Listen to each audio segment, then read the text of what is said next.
I always thought the apartment was too quiet for a place that old, the kind of silence that doesn't feel peaceful but tense, like the walls are holding their breath, waiting for something to move, something to return, something that never left in the first place. When I first moved in, it was just temporary. A short stay between jobs. I didn't even unpack fully, just a suitcase, a mattress, and a few dishes.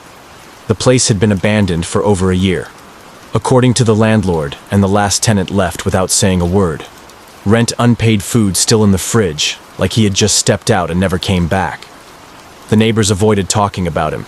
They just shrugged and said he was strange, liked being alone, and then he was gone.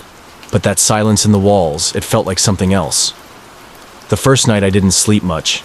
I kept hearing what sounded like footsteps above me. Even though I was on the top floor, they weren't loud, more like someone pacing slowly barefoot, the kind of walk people do when they're thinking or nervous. I told myself it was just the old wood shifting or rats in the ceiling, and tried to forget it. But the footsteps returned the next night, and every night after, always around 2 or 3 in the morning, the pacing would start from one end of the ceiling to the other. Stop for a while, then resume. Sometimes it was accompanied by the soft creak of what sounded like a door opening. Even though I had only one entrance and it was shut, I started leaving lights on, thinking maybe it was just the darkness playing tricks on my mind. But it didn't help. If anything, it made it worse, because now I could see shadows moving. Not from the windows, not from the hallway, but inside the apartment. Long, tall figures that passed across the walls silently. Even when I was fully awake, once I tried to follow one of them, thinking maybe there was some kind of draft or reflection. But when I turned the corner into the kitchen, there was a man standing by the sink. He was barefoot in a soaked white shirt, and his head was tilted at a strange angle, as if his neck had snapped and didn't heal. Right? I couldn't move. I couldn't scream. I just stared, and he stared back with hollow eyes that didn't blink. Then he faded like smoke, and the room was empty again. I should have left then, I know that. But something about the apartment made it hard to go. Like every time I tried to pack my things, I would get a headache or suddenly feel exhausted. Like the air itself was heavy. Like it didn't want me to leave. One night I woke up to the sound of someone breathing right beside me. Heavy, slow breathing. I turned expecting to see someone standing there, but no one was in the room. And yet the breathing continued. I could feel the breath against my skin, warm and rotten, smelling like something had died and was still exhaling. I called the landlord, demanded to know more about the last tenant. He hesitated, then finally admitted that the man who lived there before me had gone mad. Said he heard voices at night, that something in the apartment was speaking to him from the walls and from the mirror in the bathroom. He started recording himself during sleep, claiming he wasn't the one moving furniture or opening doors, and one night he left his camera on, and what it recorded was never shared, but it was enough for the police to mark the apartment as a place of suspected mental breakdown. They found no body, just blood on the mattress, and the word "stay" carved into the wall behind the bed. After hearing that, I didn't even wait for the sun. I grabbed my keys and ran down the stairs barefoot, left everything behind, but as I reached the lobby, the lights flickered, and for just a second, in the reflection of the glass, I saw him again. The man with the broken neck standing behind me, only this time he was smiling and mouthing the word "stay," just like the wall. I moved to a new place. I told myself it was over. I burned everything I had brought from that apartment and tried to forget. But some nights around 2 or 3, I still hear footsteps above me, even though I'm not on the top floor anymore. And once I woke up to find muddy footprints by my bed, and a faint whisper in my ear telling me you came back. You never left, and you were always mine. It started with a sound, a low scraping like nails dragging along the wall. But it wasn't coming from outside, it came from inside the room the first time I heard it. I thought it was just my imagination. The new house was old, creaky, probably filled with mice or something worse, the kind of house that looks normal in the daylight but feels wrong at night, like every corner is hiding something. The previous owner sold it fast. No explanations, no hesitation, just handed me the keys and told me to never open the door in the basement. I laughed at the time, thinking it was some local superstition, but the lock on that door was new, and the wood around it scratched as if something had tried to get out. I moved in with nothing but a bed, a few boxes, and too many questions. The house smelled like dust and forgotten memories. Rooms still echoing with stories no one wanted to tell, but it was cheap. And I needed a place to stay. Somewhere far from everything. Somewhere to start over. The first few nights were quiet except for the scraping. It came from the basement door every night around the same time. Always 3 slow scratches like a warning. I would lay there frozen in bed, my eyes fixed on the ceiling, imagining what was behind that door. Maybe nothing. Maybe everything. One night I decided to check it out. I couldn't sleep. The noise had gotten louder, more urgent, like something was desperate. I grabbed a flashlight, walked slowly down the stairs, each step creaking under my weight. The closer I got to the door, the colder the air became, like I had stepped into a freezer. My breath visible in the beam of the flashlight. The door stood there, silent, motionless. But the moment I touched the lock, I heard a whisper not from behind the door, but right beside my ear saying, "Please don't." It was a child's voice. Soft shaking filled with pain. I spun around. The hallway was empty, but I knew then that something was wrong with this place. I didn't open the door. I ran back upstairs, slammed my bedroom shut, and pushed a dresser in front of it. I couldn't explain the voice. Couldn't explain the feeling that I was being watched every second, that I wasn't looking at the door. My dreams that night were worse than nightmares. They were memories. Memories that didn't belong to me. A girl locked in the basement, crying in the dark, calling for her mother who never came. Voices chanting in a language I didn't understand. Shadows moving around her walls, leaking with black water, and eyes watching from every crack. When I woke up, my hands were bleeding, deep cuts across my palms as if I had been scratching at something all night. I went to the bathroom and saw words carved into the mirror, "Help her," written over and over again. My fingers stung like fire, and I realized the blood was mine. I should have left that morning, should have burned the place down. But I couldn't. Not because I didn't want to, but because I felt something holding me there, not physically, but in my mind. Like every time I thought about leaving, something whispered that I would never make it. That night the door opened on its own. No sound, no creak, just slowly swung open, and the cold spilled out into the hallway.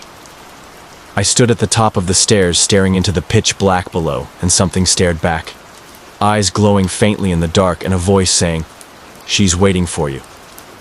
The next thing I remember, I was in the basement, standing on damp concrete, surrounded by old toys. A broken rocking horse and torn wallpaper covered in tiny handprints. In the corner was a small wooden bed, and on it lay a doll dressed in a child's dress, with real hair and eyes that blinked. I blinked too, and it was gone. The girl appeared behind me, skin pale like wax eyes, hollow mouth sewn shut with black thread. She raised a hand and pointed to the wall where more words were scratched in the plaster. "Mother did this, mother made me stay." I stepped back and something grabbed my arm. Another hand, another child, this one without a face. Only skin stretched where the features should be, and dozens more emerged from the shadows, all whispering, "Help us, help us, help us." I screamed, but no sound came out, just breath and cold and the taste of dirt. I ran up the stairs, but they never seemed to end, step after step. My lungs burning, the whispers chasing me, and the sound of the door slamming shut behind me. When I finally reached the top, I was back in my room. Morning light streaming through the window. The basement door locked as if nothing had happened. I packed that day, called a friend, begged him to take me anywhere. But when he came over, the house looked empty. No signs of me, no boxes, no bed. Just dust and cobwebs and silence. When I looked in the mirror, I saw her standing behind me. The girl from the basement, her mouth still sewn shut, but her eyes begging for help. I blinked, and she was gone. That night in the motel, I heard scratching at the door. Not from outside, but from the closet, and I knew then that I had never left. She had come with me, and she will never let me go.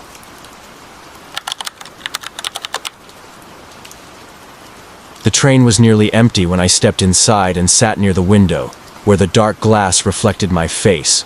But something felt strange from the start, as if the reflection stared just a little too long after I looked away, and I tried to shake off the feeling, thinking maybe I was just tired from the long day, and the cold air inside the carriage didn't help, as it wrapped around my neck like invisible hands, and the lights above me flickered with a pulse too steady to be random, like the heartbeat of something buried deep in the walls watching us quietly without blinking. The train moved forward, but there were no announcements, no conductor's voice, just the low mechanical hum and the endless rhythm of metal against metal.